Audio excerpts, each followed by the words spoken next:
kan dia. Allah akan miskinkan dia.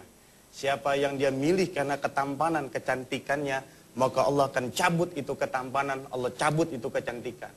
Siapa yang bisa mempertahankan kecantikan? Ya sekarang 20 tahun, masih bahenol, masih montok, masih denok, masih bohai. Tapi kalau udah 60 tahun, siapa yang mau ngeliat dia? Siapa yang mau lirik dia? Jalan udah goyang, udah letoy banget. Apa-apa megang pintu. Tapi bisa tahanin.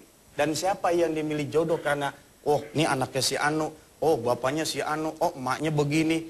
Allah akan jatuhkan dia. Allah nggak angkat mulianya.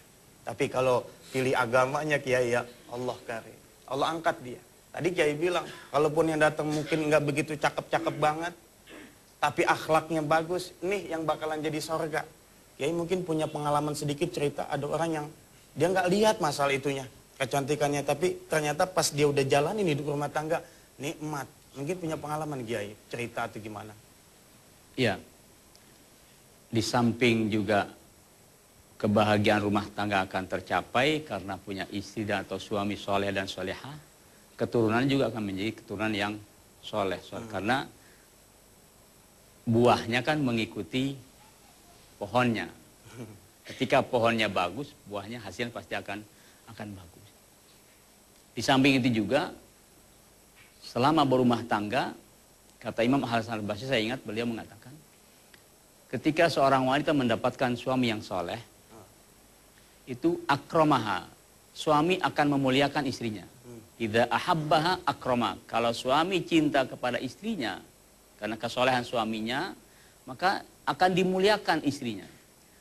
Wa idza karihaha lam yuhinha, kalau ini suami kebetulan mendapatkan sesuatu yang membuat dia benci kepada istrinya, lam yuhinha, dia nggak bakal merendahkan, tidak bakal menyakitinya. Kenapa? Karena kesolehan sang suami.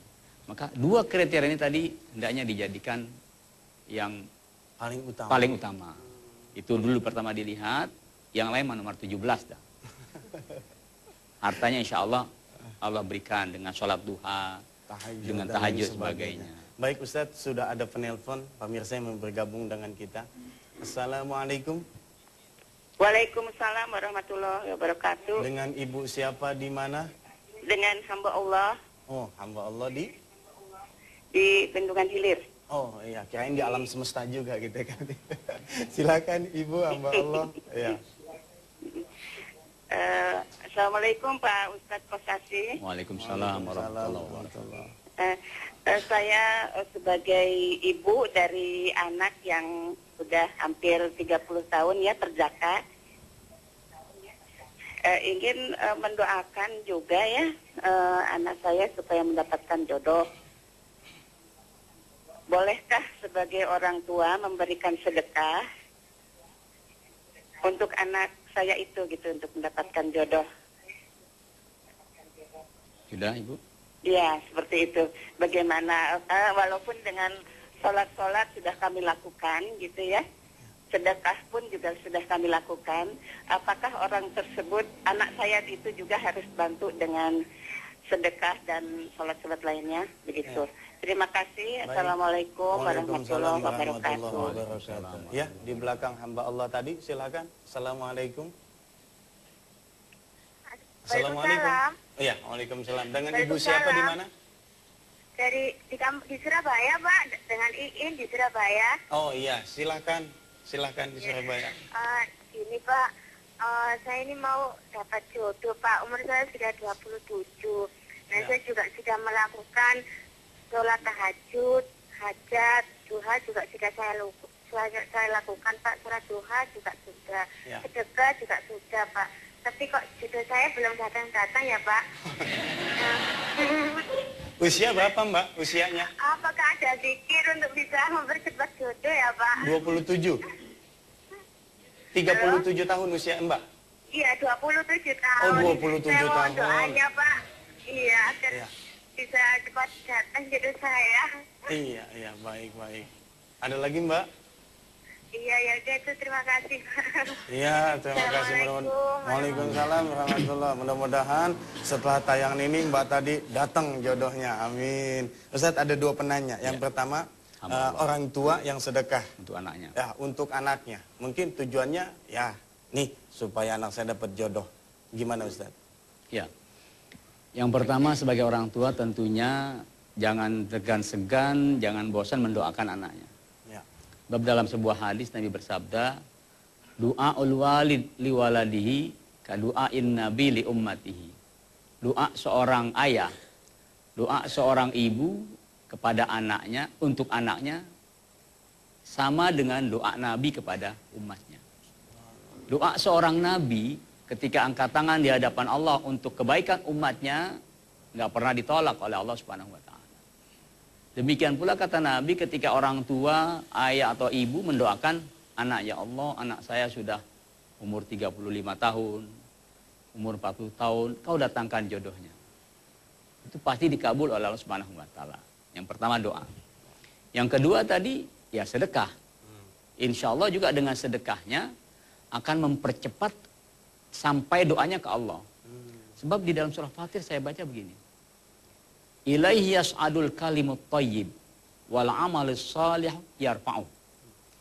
Kata Allah di dalam surah Fatir tersebut, kepadanya lah akan naik kalimat thayyibah.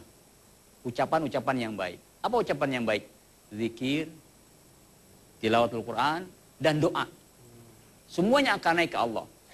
Tapi ada yang naiknya lambat, ada yang cepat, ada yang super cepat. Bagaimana supaya kalimat thayyib itu cepat naiknya ke Allah? Allah katakan lagi, wal amalus shalih yarfa'u. Amal soleh yang bakal mengangkat kalimat thayyibah tersebut. Amal soleh yang kita kerjakan yang akan mendorong doa kita supaya cepat sampai ke Allah dan cepat dikabul oleh Allah Subhanahu. Nah, amal solehnya bagaimana?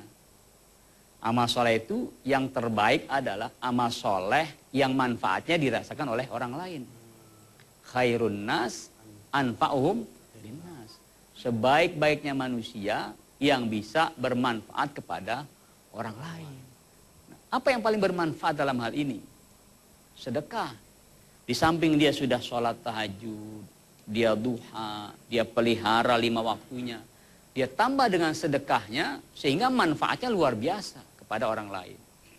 Dengan manfaat kepada orang lain pun pasti mendoakan. Semoga orang yang bersedekah ini cepat dikabulkan hajatnya oleh Allah Subhanahu wa Ta'ala. Sehingga dengan bersedekah. Dan juga anaknya dianjurkan. Anaknya tahajud. Ini anaknya laki ya? Ya. Tadi anaknya laki. Anjurkan supaya 5 waktunya jangan di rumah. Berjamaah di masjid atau musola. Biasanya kan kalau orang berjamaah pasti langsung di awal waktu. Kalau sholat di rumah seringan entar dulu. Ya, tar. Tapi kalau dia mantapkan diri berjamaah di masjid atau musola itu di awal waktu. Bahkan terdorong untuk rawatib, qobliyah dan ba'diyah. Jadi semua upaya ini dilakukan supaya dekat ke Allah dan permintaannya cepat dikabul Allah Subhanahu wa Ta'ala. Nah, yang ketiga tadi, pertanyaan yang kedua maksud saya. Dia tak duha sudah katanya, si Mbak Teni Surabaya, tahajud sudah. Betul. Tapi kok nggak datang gitu. Ini ada satu trik atau tips Ustaz Ya. untuk saudara kita yang di Surabaya ini. Ini usia baru 27 tahun ya. 27 tahun. Biasanya kalau masih 27 tahun, permintaannya tuh belum maksimal. Artinya, beda loh. Ketika kita sudah kepepet dengan sebuah hajat, itu mintanya benar-benar, sungguh-sungguh.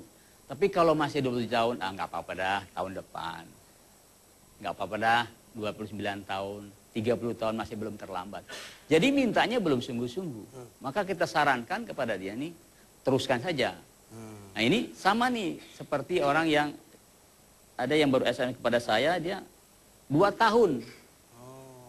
Dia mengamalkan qiyamul lail, kemudian dia sedekah. Boleh saya bacakan ya? Boleh silakan. Assalamualaikum, saya salah satu jamaah wisata hati yang mengalami sedekah yang menghasilkan jodoh. Saya seorang single parent selama 7 tahun. 7 tahun sudah pisah dengan suaminya.